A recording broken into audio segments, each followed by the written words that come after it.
You're listening to the Office Free Entrepreneurs Podcast. I'm your host, Brad Spencer, and each week I'll be taking you behind the scenes with entrepreneurs who have escaped traditional offices and built digital empires based on their expertise.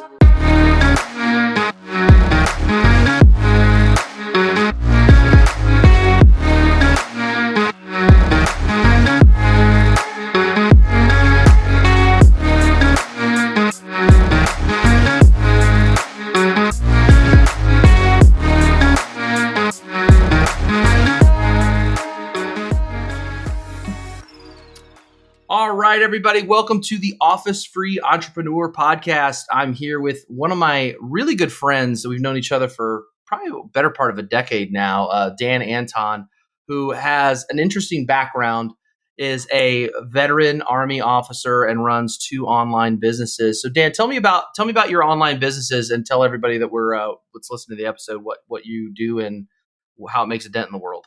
Yeah. Hey, Brad. First, thank you for having me on the show. I do really appreciate that.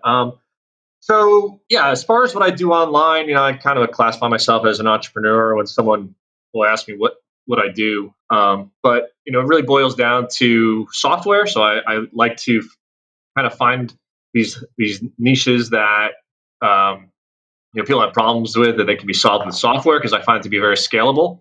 And then on the other side of the business is a digital marketing agency. So we'll serve, anywhere from local businesses to people who have giant e-com websites. And that's really how it boils down to those 2 baskets. That's cool, man. So with everybody, online software, I mean, we'll kind of get into this a little bit, but with someone listening like this, what kind of problems do you look to solve in software? Like when you say all these niches that can be solved with problem, what's some examples other than Smart Engage, and maybe tell people a little bit about what Smart Engage is all about? Yeah, absolutely. So, I mean, really the way I always find problems people need are from my own problems that I'm trying to solve. And, it starts with me just going out there and searching and seeing if a solution exists. Sometimes it does, sometimes it doesn't. Sometimes it does exist, and it's kind of a convoluted method that requires a lot of steps, and you have to really want to go through them to reach whatever objective it is you're going to. So, for example, one of my very first softwares, it was and still around today, actually, if you can believe that. It's a service to help people get their links indexed in Google. When I first started learning about SEO, I started learning about how it's important to get your links indexed in Google. If they're not inside of Google search engine, essentially they don't count or they're not as powerful. So I started trying to figure out how to accomplish this. And I found some different services and tools out there that would help you. Some were complicated. You had to install software on your web on a server that you ran, and there was a bunch of other steps, and you had to buy all these social accounts to get it done. I ultimately just kind of came up with a streamlined, done-for-you version of everything I found that worked, and turned it into a really simple, step 1, step 2, step 3 service, software as a service, a SaaS as it's known really in the business, where people just come to the website, my website, they sign up, and they enter in their URLs, and that's it, right? So it was solving a very specific problem people are having in a way that was not complicated at all. So I immediately was able to solve a problem, and not just that, but make it super simple so that even someone who doesn't know anything about online marketing was able to use this, right? That was my goal, is to make it so easy that there was no barrier to entry for these people. It just solved their problem, and they could see it being solved, and it was as easy as signing up. And that's ultimately what I try to strive to achieve with a lot of these, SaaS products. Oh, it makes a lot of sense, man. That's good. So about Smart Engage, so I think we won't go into this super in depth here, but I want people to see, because I've seen this from the beginning, this software kind of come alive over the last couple of years.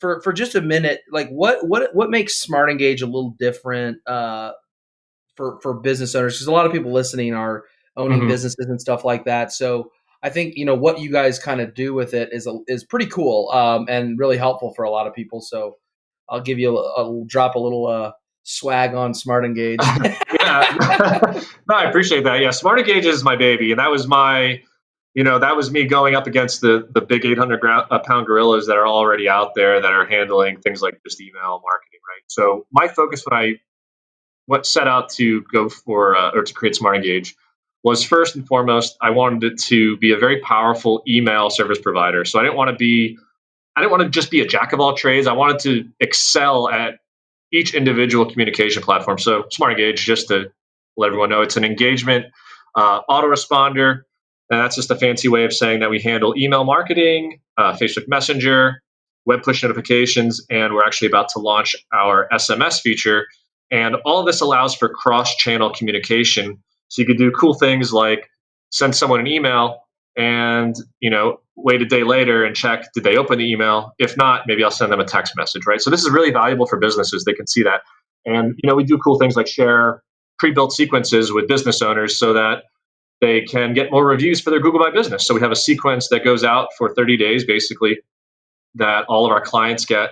And it encourages the clients' customers to leave a review for them. So it sends an email, encouraging them to please leave a review if they're happy with their service. If they don't open that email, if they don't click it, whatever, we have different flows that'll send a text message follow up. And this will drip out over a period of 30 days, and it has a very high success rate. So that's kind of the cool stuff you can do when you're taking advantage of different channels, because not everyone's always checking their email, not everyone's always checking their messenger, and so on. So when you combine all these things, it makes for a perfect storm, really. But at our core, our if I were to say like what is the core focus is email, because email has really proven to be time and time again as the core communication platform, the core asset that if you're an affiliate marketer, if you're a business owner, if you're an influencer, having that email list is your control asset. So if something goes wrong tomorrow and Facebook shuts their doors for whatever reason, which they probably wouldn't do, but if they change Messenger, which they actually have changed it quite a bit over the years to prevent people from gaming the system, and that's fine. And a lot of it's been for the good. But email is the core communication platform. So I wanted to make sure that we did that right, and we actually did it, better, as good, if not better, than some of the bigger companies out there. We've actually gotten a lot of big brands and big influencers to switch over to Smart Engage because they realized our deliverability was just as good as what they were paying for, in many cases, a lot more for. Right.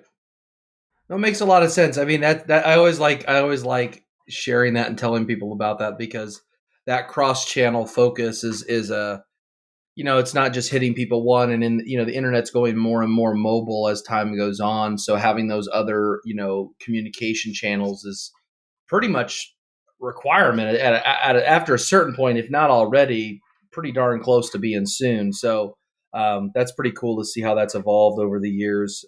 It's neat to me, And we wanted to do it in a way that was tracked, so that it's not that you're sending everyone, I don't want to send Brad an email, Facebook message, or a text message and just slam you with every channel I have for you. There could be a time and a place for that, but certainly not most of the time, because if you've already seen my email, you don't need to be bombarded by everything else, if that makes sense. No, it does. I mean, and I think that's important, I mean, and that's a lesson for another time, in getting people to communicate regularly in the preferred channel, because after a while you'll see some people like one thing more than another. But Yep. I want to take it back. So this is always a fun time for me, because selfishly, I get to hear everybody's cool stories, and I haven't recorded one show yet where I didn't learn something about all the people that come on that I didn't know, or it was like I just discovered it in random conversation. So, what I want to do is I want to kind of go back to the beginning, like, growing up. Like, what was that like for you as it led you to becoming an entrepreneur one day? Because I know you got your brothers. I love your brothers. But Mm-hmm.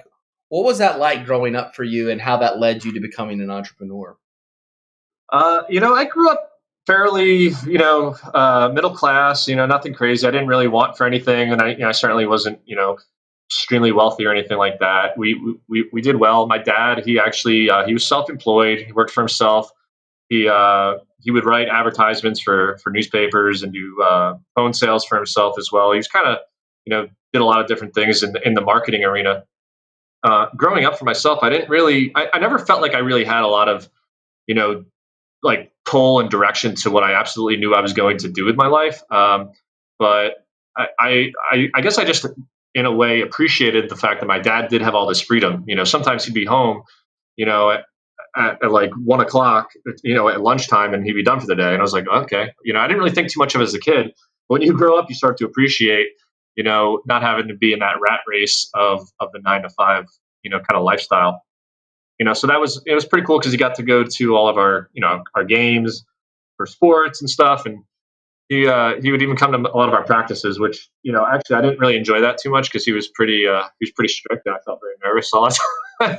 When he was watching us, I was like, God, just go work like a normal dad.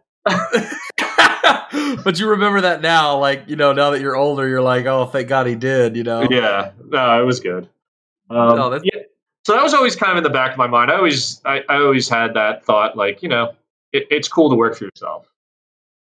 That makes a lot of sense. So I think that you bring up a really good point that I think is important, and since we've been friends, I've always noticed, like people listening. Obviously, they don't know you that well yet, but one thing I've always enjoyed is that you have like a soft spoken discipline. Like a lot of people who are disciplined, they like bang the drum and have to tell everybody that they're disciplined and this and that and the other thing. And I've always kind of been like, I look at you. I remember when we first met years ago, and I'm like, man, like this guy he just like does stuff and doesn't talk about it. He just is like one thing, one foot in front of the other, like that kind of discipline that just wavers. Like, I'm sure that has to do with your military background, but like, how did that go? Like growing up, were you like that as a kid, or was that something you learned like later on when you got into the military and moved up the ranks?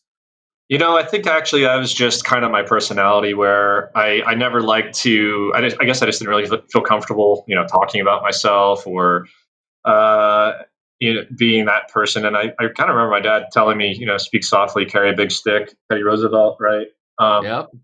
so, and in the military, there's that kind of just continued that mentality because there's a saying in there, being a quiet professional. I think Brad, you and I talked about this, Yep. Yep. where it's that you go out and you get the job done, you accomplish your goals, accomplish the mission.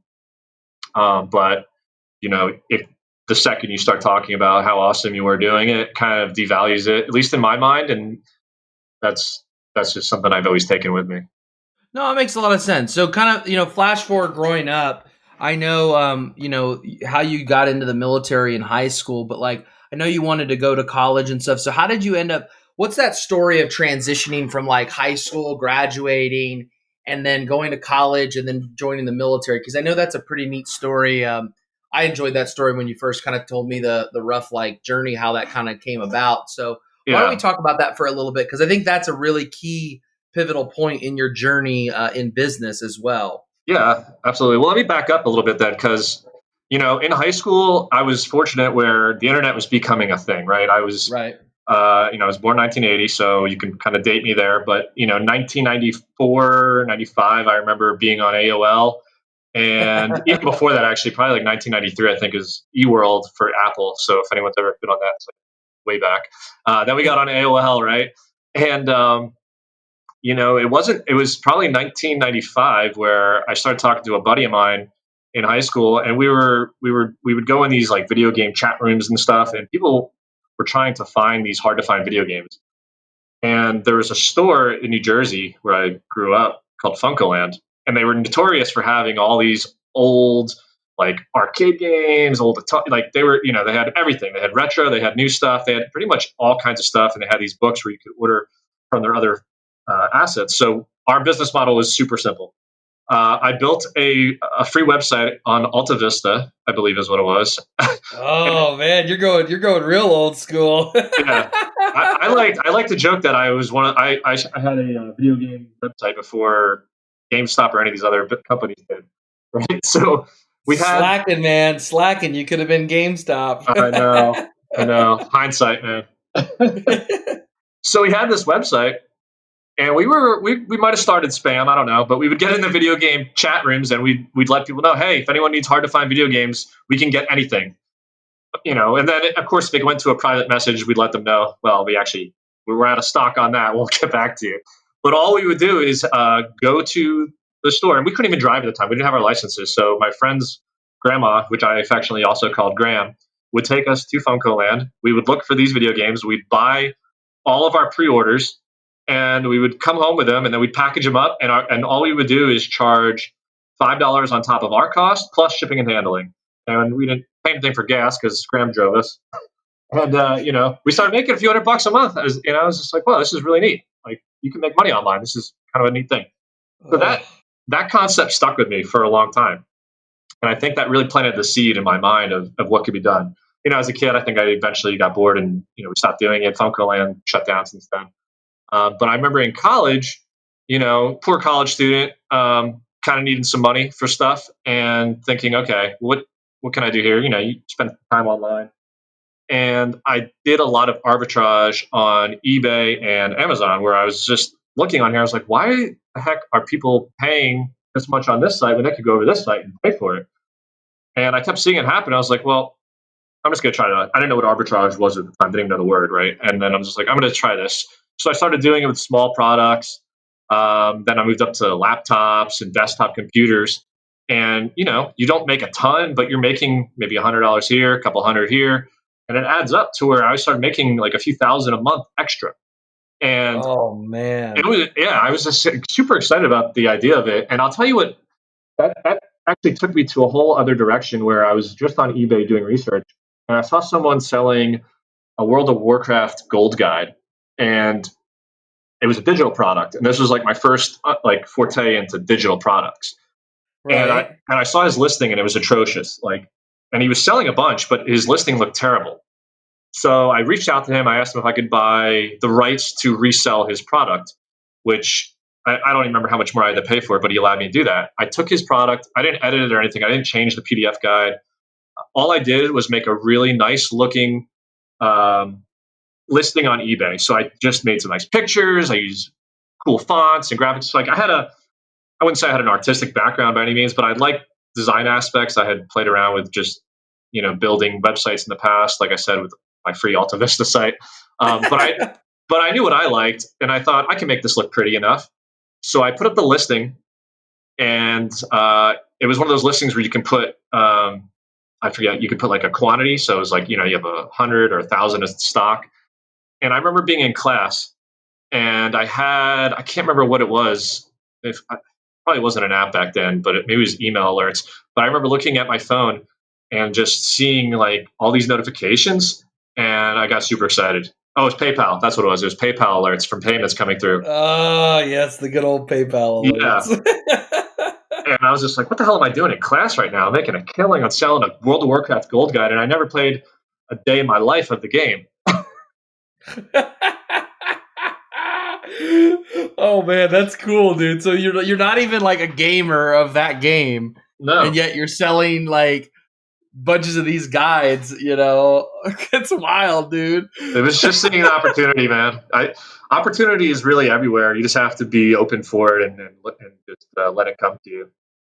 Yeah, I'm glad you segued into that, because I would love to dive into that a little bit, because that's something that I think going at like the people that are listening to this, and just in general with the world that we live in right now, there's a lot of people that buy into that old crappy theory, in my opinion, that things are hard and opportunity is hard, and oh, that's great for you, Dan, that you can flip all this stuff, but like let's talk about that a little bit, about opportunity. Like, how do you see that opportunity out there in the world today? Because I mean, I see it everywhere. You probably see it everywhere as well, and that's great for us because we're used to being online, and there's a lot of people kind of pivoting right now with the world.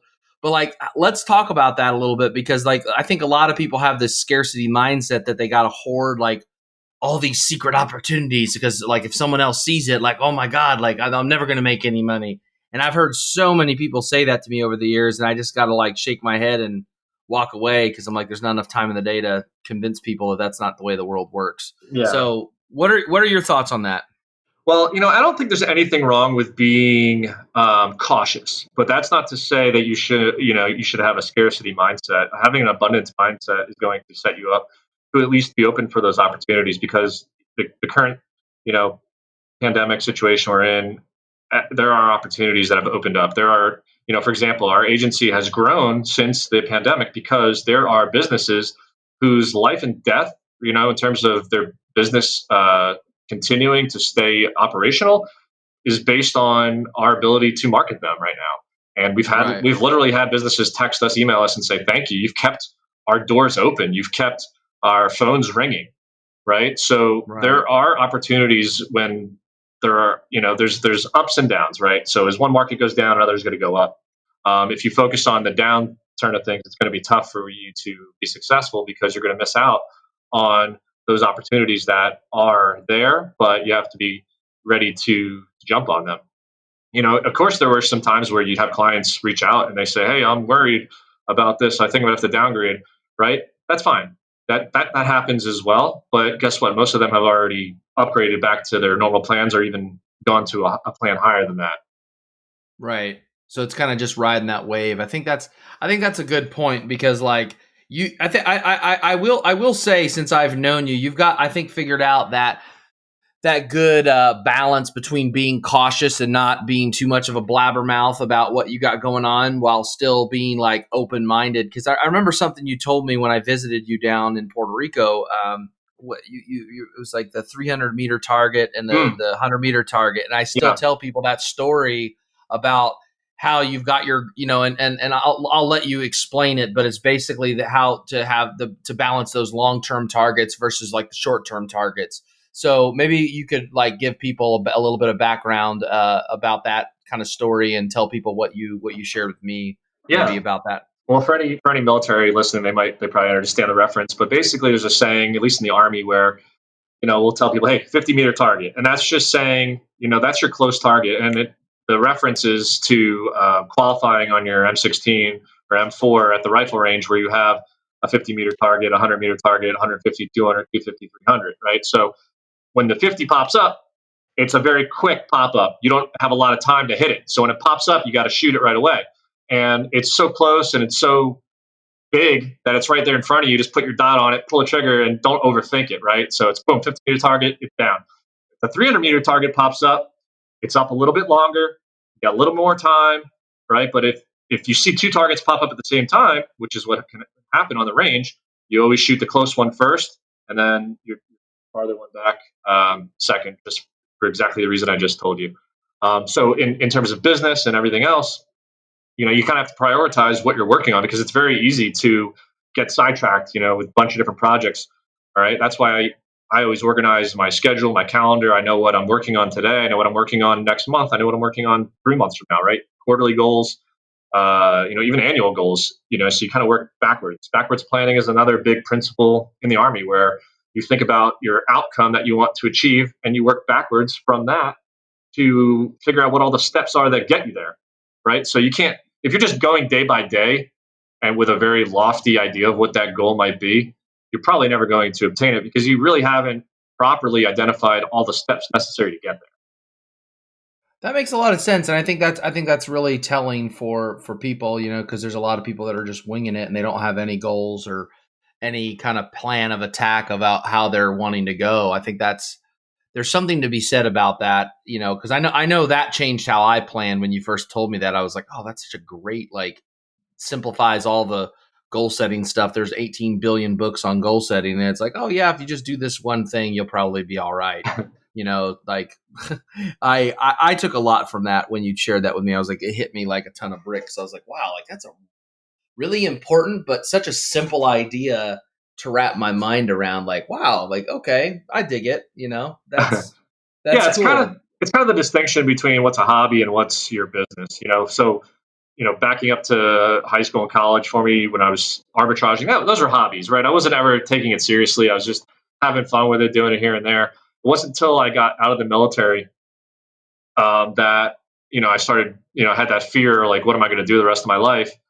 And I think all of the principles and things I've learned in the military, all the discipline leading up to that point, allowed me to make a very cognitive decision that I was going to treat my online venture like a real business. So I was very Right. structured in how I would wake up and what I would work on and how I would organize my tasks and my goals. Right.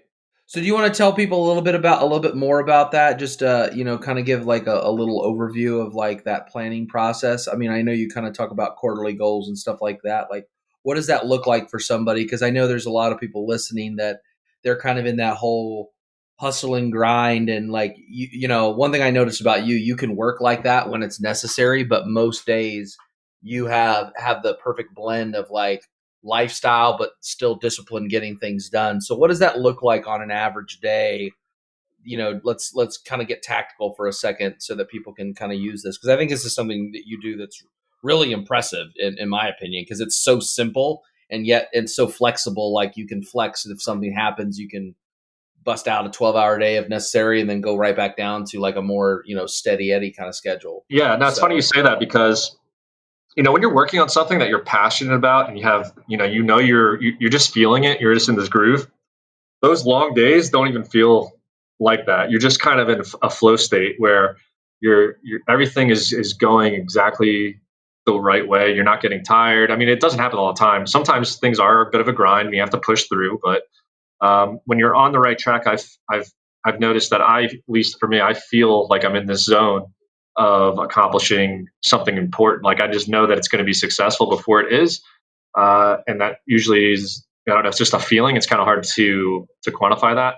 Now, in terms of structuring of business, in terms of our goals and tasks, so we run daily meetings, call it a daily huddle. That's about a 15-minute meeting in the mornings between myself and the rest of the people in the agency. Sometimes we have a couple sales guys. They'll jump on that as well. Then we have a weekly meeting, which runs about an hour. And that's also in the morning. We usually do that on a Monday or Tuesday. Right now, we do it on a Tuesday. Then we do a monthly meeting, right? So that's once a month, and that meeting is about an hour as well. And then we'll do a quarterly meeting, and that's focused on our 90-day targets. So we'll, right. we'll we'll look at our annual goals, first and foremost at the very beginning of the year, and we'll kind of break it down. But it's going to be hard to get into the weeds at that point because you just don't know, and a lot of things are going to have to be in flex. So you have to pick kind of like 30,000-foot view type of goals. The 90-foot targets, or excuse me, the 90-day targets are going to be much more quantifiable, obtainable, and you're going to be able to tie specific tasks and leading up to those goals, right?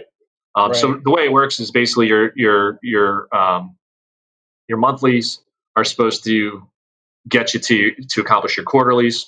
Your weeklies get you to accomplish your monthlies, and your dailies help you to stay on track for your weekly. That's pretty much how it cascades, really, in terms of where are we headed, where are we at currently, and making sure nothing gets slipped through the cracks. And we live in such a great time right now where there are so many tools and softwares that help you stay on track, between calendar syncing, task management software, Zoom, right? All these things to communicate with your team remotely. We live in a beautiful time right now where you can do all of this stuff.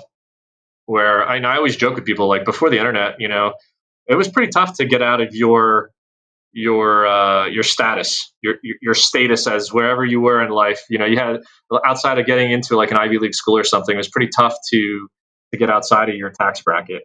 Whereas Right. now you can break that mold, as well as anyone else, because the internet has just opened that up.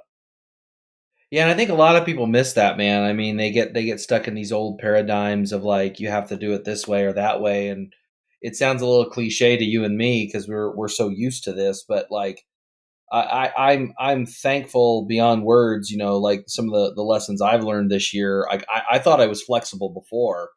I was like, man, shoot, the stuff I've learned this year, like I'm as nimble as you can get now. I mean, it's like, but yet I keep finding ways to come up and see new opportunities all around me all the time. It's astonishing, really, like how much the world has changed and how you can, in relative terms, especially like in a year, you can do a lot in a year that people like would take like a decade or 2 decades, before all Exactly. this on life stuff. I mean, it's just wild, man.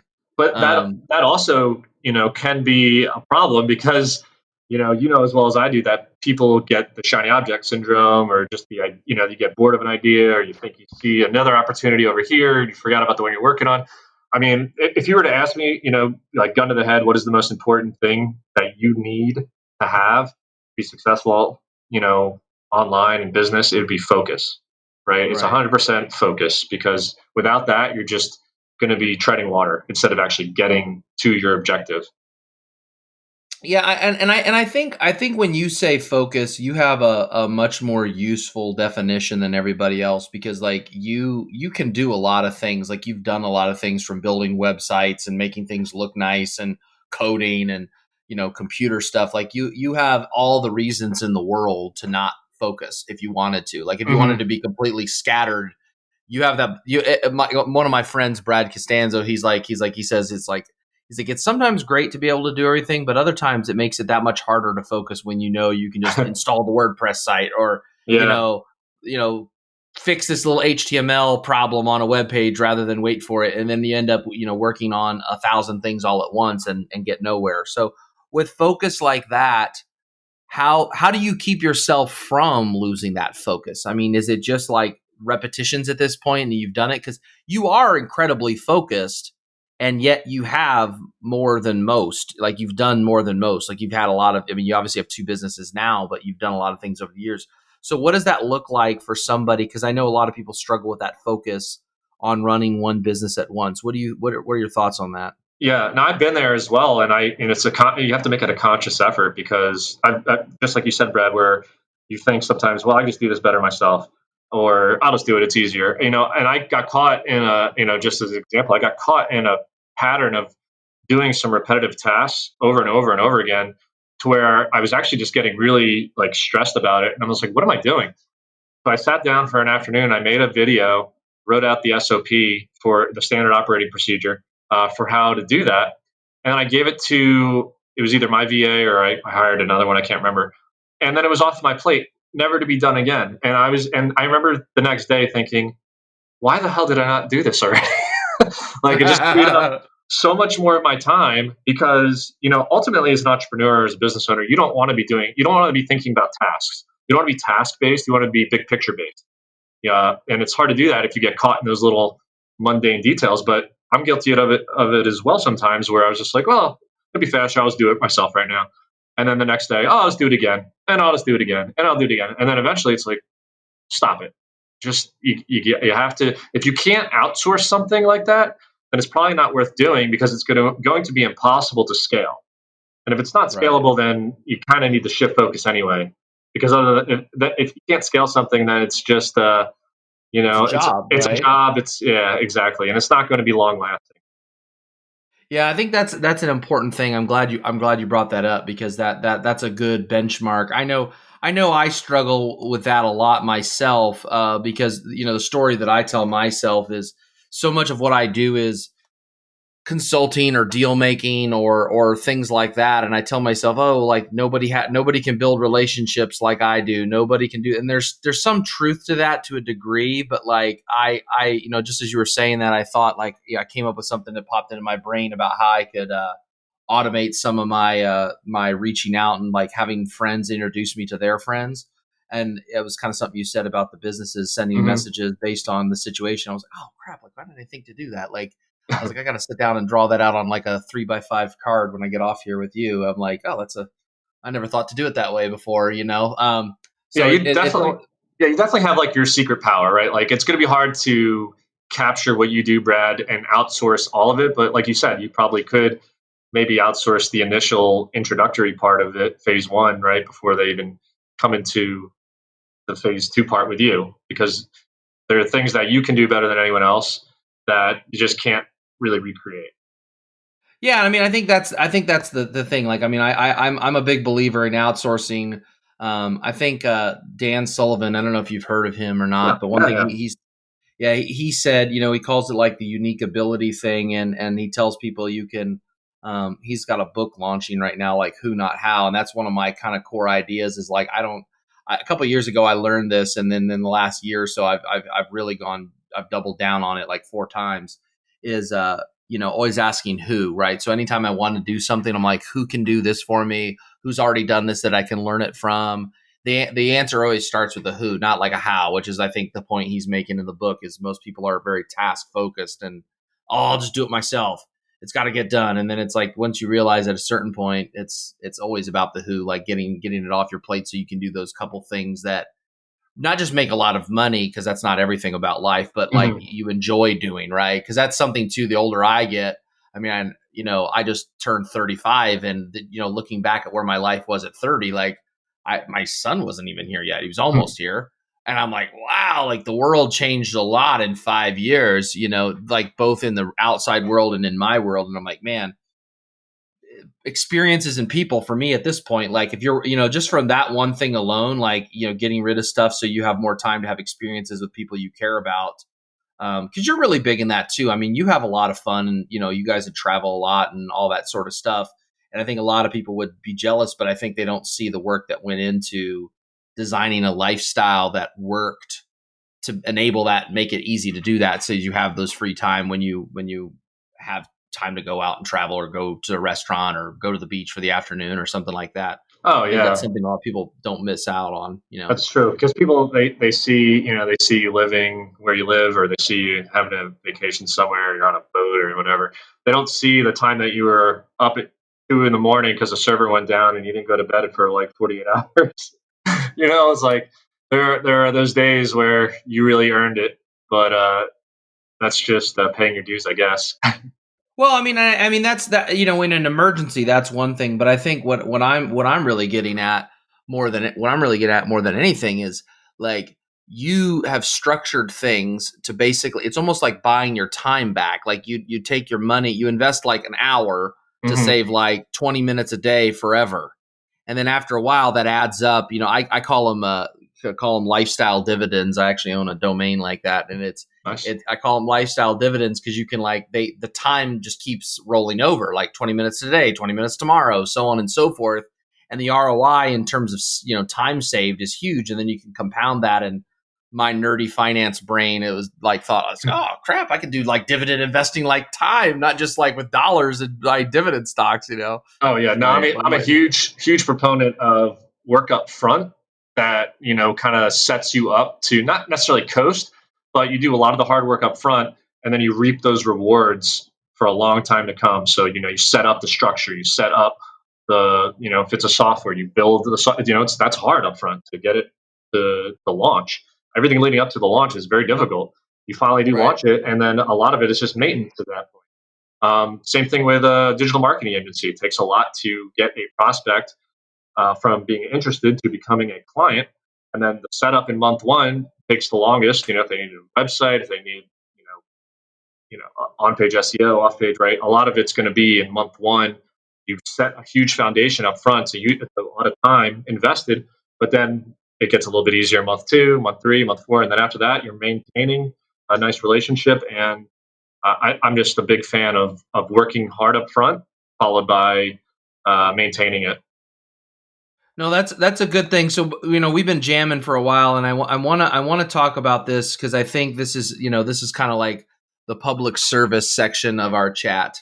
And one thing I would love to hear a little bit about is that story of the transition that you had from being in the military. Mhm. You were an officer in the Army, and I think there's a lot of people coming off the last decade, that they're transitioning back to a civilian life, and I would love for you to kind of talk about what that was like for you a little bit, and you can get as detailed as you want or not. It's your prerogative, but Mhm. what was that like for you? Because obviously you had business experience, so it wasn't like you were starting like as a brand new entrepreneur, but like it was a new domain. Like you had a life in the military, Oh yeah, being overseas and all that. So like, what was that story like, just for the listeners, in case there's someone out there who's in that transition right now that we can help them out?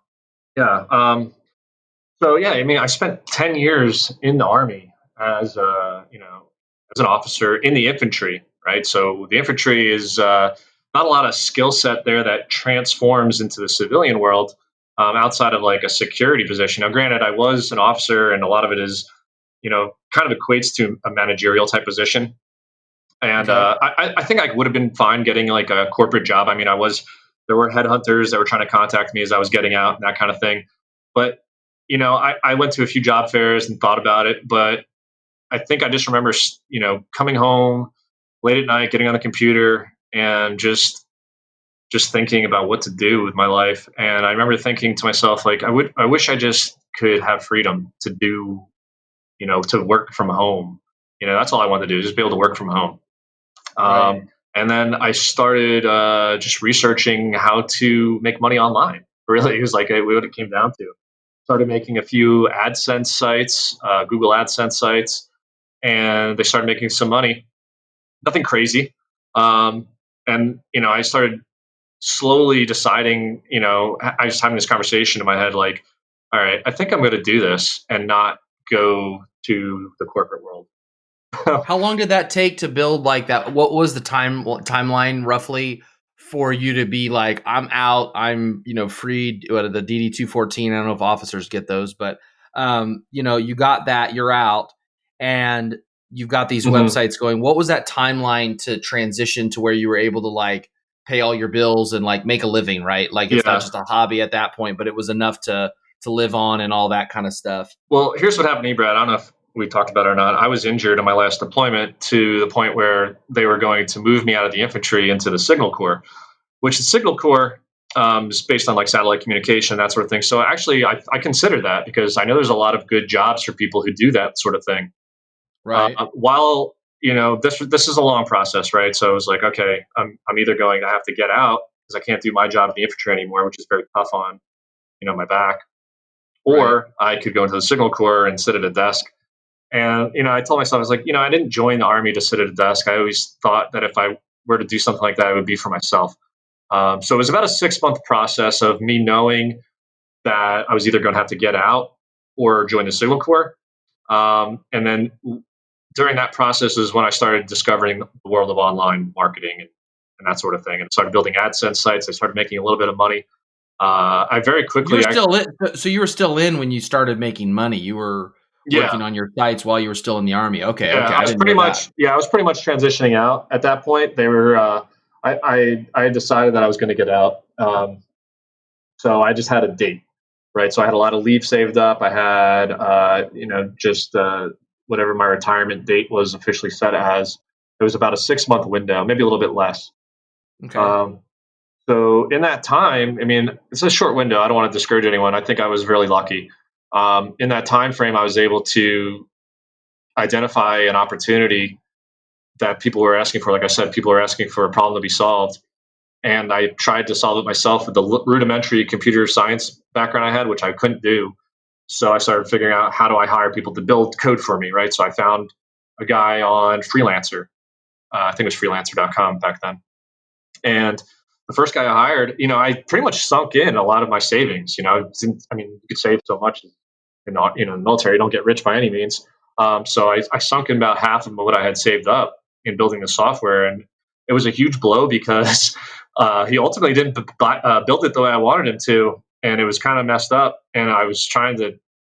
It was frustrating because I couldn't reach out and choke the guy. I'm online typing angrily to him, and I'm just like, why are you even? He wasn't even naming things the way I wanted them named. I was like, why did you name it this? And he's like, oh, I can't do that. It's against what it means. And I'm like, no, if I tell you, I'm paying you. If I tell you that the elephant is red, then the elephant is red. I remember having this conversation with him. He's like, Gray, I have to say it's gray. And I'm like, you son of a bitch. I was so pissed. oh my god, I know. Dan getting mad, dude. Dude. I think you might have to bust the rock out on him or Oh my something like God. that. That's an inside joke no one's going to get. Yeah, I know. That's all right. I had to drop one inside joke, just one Easter egg for everybody to wonder, what does he mean by dropping the rock? And I'm like, Jeez. yep. Dude. Oh, Oh my man. gosh. So It's so you so you you really got so were you able to salvage that uh, software deal, or did you have to start over, or what was the I story with that? started over from scratch again. I Oh, tell you, man, I was so passionate about the idea. I knew it was going to work. I just knew it had to be done. I almost thought about scrapping the idea. Like, I was super, like, you want to talk about being like a super low. Here I am thinking, I'm getting out of the military. No idea what I'm going to do. No idea where I'm going to live. By the way, I was in the middle of going through a divorce. So it was like a perfect storm, downward spiral. And I thought, you know what? Hell with this. I'm just going to try it again. So I did a little bit better of vetting the coder this time, the developer. And this guy thankfully did it exactly how I wanted. It was perfect. and I was able to, go back to, remember when I was telling you about the old eBay thread where I made it look really pretty. Well, back then it Right. was forums, right? So we had like Warrior Forum and Backlinks Forum back then.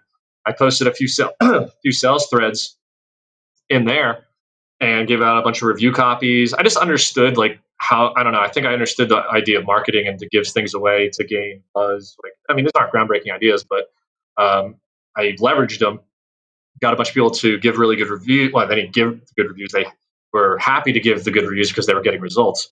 And things just steamrolled, man. They just really started going in the right direction, luckily for me, where I started getting a lot of people paying and signing up. And then it really all came to a head when a giant super affiliate reached out to me, saw that, he said that he had signed up to it, was getting great results from it, wanted to know if he could promote it. I didn't even know like I don't even remember if I knew what affiliate marketing was then. So I'm literally Googling how to set up affiliate marketing account, or, somehow he could promote it. So I jumped through my ass to get an affiliate program together because I didn't want, I know, money loves speed. So I did not want to make this guy wait. So I worked all through the night, had this affiliate program set up so that he could promote it the next day, or at least it was ready for him. I don't think he promoted the next day, but he promoted it soon after. And I mean, it was an insane amount of signups where, I never looked back. Let me put it that way. The amount of money I made from that week was more than any month I've ever made in the military. So it was a tipping point. I mean, it was It a tipping was. point. It was. And I think that's an important point, and I'm glad you brought that story up, because I knew some of these details, but I didn't always know the sequence of events, because I think the way you played that and getting out and figuring it out, I know that's really hard for a lot of people, especially, and you're in the harder camp because you had an injury that you had to deal with, and obviously you didn't expect that you were going to retire injured from the army when you joined. You probably were like, yeah, I'm gonna have a kick-ass career and this is gonna be awesome and make a Yeah. difference, I thought I was right? doing 20 easily, maybe more. Yeah. I mean, and there's probably a lot of people that fit into that category. Who are like, hey, this isn't going how I thought because I got hurt or something happened or whatever. So I'm glad you bring that up, because I think everybody hits that point where they have a tipping point of some kind where you just gotta plug and plug and plug, and then all of a sudden, like when all things are down, like you've got to start over on a software, and then shortly thereafter, boom, you've got some super affiliate. Which, just so anybody doesn't know what that means, that's basically like someone with a big email list, like what Dan does with Smart Engage. Uh, you know, they come in and promote and send a lot of visitors who then become customers, and I mean that's everybody's a lot of people with online businesses have that story where someone came out of the blue and Yeah. that's what kicked off the first domino. Like I always think of like a first domino and it knocks all the other dominoes over. Hmm. So Yeah. One email, this guy, changed, I wouldn't say he changed my life, but he definitely accelerated my idea that this was going to be what I'm doing. no, that's good, and I'm glad, because that's the story that I want to give people hope that like getting out, that's important, because there's millions of people that are going to make that transition at some point, and I believe there's something to be said about that. That Yeah. online opportunities are really great, because that discipline that is kind of quote unquote normal in the military lifestyle is extremely valuable in business, because like there is no ability to fail if you're out on a mission. Like you've got to get the job done, and it's one I think it was over, under, around, or through the wall. Like you're going to get through the wall. Yep. So Yeah, I mean, a no, lot that's of a lot of things end up looking like luck, and there is a degree of luck to it. But if you just keep showing up, you give yourself more opportunities to have lucky things happen to you. You know? right. Yeah, I agree with that. That's definitely how I kind of see things as well. So, we're coming around to the end, and I always like, kind of going to this point, and we kind of hit on this with the military topic, because if people asked you, I want to be a business owner like you, what would be that wisdom, that you would share with them? I think you've got a really good perspective on this. That when we did our pre-interview, I'd love to hear you say that again, if you don't mind. Yeah, in terms of what is. Yeah, like what wisdom would you say if like, someone came to you and said, I want to be a business owner like you, what would you share with them from your life experience? And you've Yeah, shared a lot of good stuff here, but I like what you said here, about being honest and stuff. If that rings a bell, I'll let you say that. yeah, I think it really comes down to self discipline, especially when you're working for yourself as an entrepreneur or if you're self employed. Because if you're not disciplined, you're just not going to put in the work and the time. It's very easy to wake up and put on Netflix or something, or put things off that are difficult to do. You have to. There's a book called Eat the Frog, and the premise of it is that that's going to be the hardest thing that you'll do all day, and then everything else after that is going to be super easy. Because if you could do that, then you could do anything, right? Right. So doing the hard things up front are going to set you up for success for the rest of the day, because you don't want to treat your work like the SATs where you're scanning and selecting and moving on, right? Because that's how things keep getting pushed. That never that would the biggest things you're pushing are probably the ones that would give you the most rewards. So you have to be honest with Hmm. yourself. You have to be self-disciplined. I remember my dad growing up. He would like almost quiz us with these affirmations. He would say, "What's the hardest kind of discipline?" And I'd be like, "Self-discipline." Right? So this is one of those things where it was embedded into me that if you don't do it, then no one's going to do it for you. Um, so if you're not that type of person, not to say you couldn't be that, but you have to be honest with yourself and decide if that's something that you really do want for yourself. Because being an entrepreneur, working for yourself sounds all great, and it is. But there's also times where it's not that great and it's bumpy. Whereas if you just have job security and you're getting a paycheck, you might be very happy with that, and there's nothing wrong with that either. So I Right. think you just have to find what makes sense for you, and ultimately, like, get a little philosophical here. We only have so much time on this planet, so just as long as you're happy. So if you're happy getting that paycheck, don't let anyone tell you that you need to be an entrepreneur. And vice Right. versa. If you're an entrepreneur and you're enjoying it, you're loving it, and you're happy, then great. If you're not, then maybe it's not for you. So I think being honest with yourself is very critical to the rest of that falling into place. No, I like that. And one thing I'll ask before we end, because I like what you said.